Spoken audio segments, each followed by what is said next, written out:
ایک چھوٹے سے گاؤں میں غریب کسان رفیق اپنی بیوی نسرین اور 2 بچوں کے ساتھ رہا کرتا تھا۔ رفیق ایک محنتی آدمی تھا جو دن رات کھیتوں میں کام کرتا تاکہ اپنے خاندان کا پیٹ پال سکے۔ اس کے کھیت کا رقبہ بہت کم تھا لیکن کبھی بھی اس نے محنت سے منہ نہیں موڑا تھا۔ ایک دن رفیق اپنے کھیتوں میں ہل چلا رہا تھا کہ اچانک اس کا ہل سخت چیز سے ٹکرایا۔ اس نے مٹی ہٹائی تو ایک سنہری برتن نظر آیا۔ برتن بہت پرانا لگ رہا تھا جیسے کسی خزانے کا حصہ ہو۔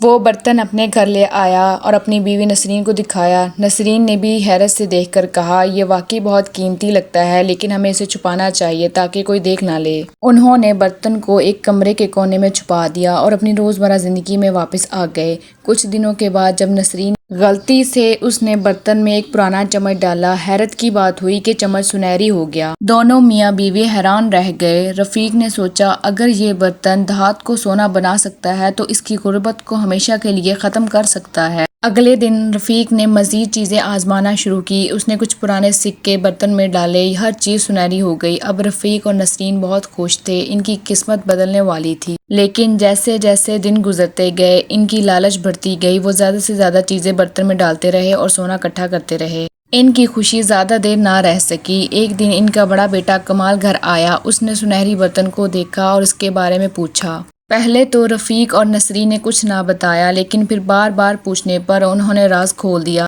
کمال نے کہا کہ یہ بہت قیمتی ہے تو ہمیں سب کو دکھانا چاہیے تاکہ پورے گاؤں کا بھلا ہو سکے۔ لیکن رفیق اور نسرین نے بات کو نظر انداز کر دیا۔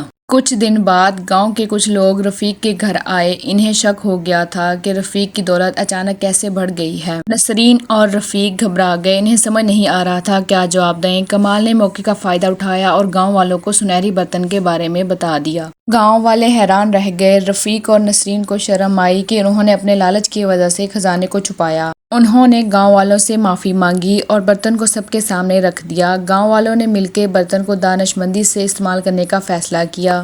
انہوں نے برتن سے سونا بنا کر گاؤں والوں کی مدد کی۔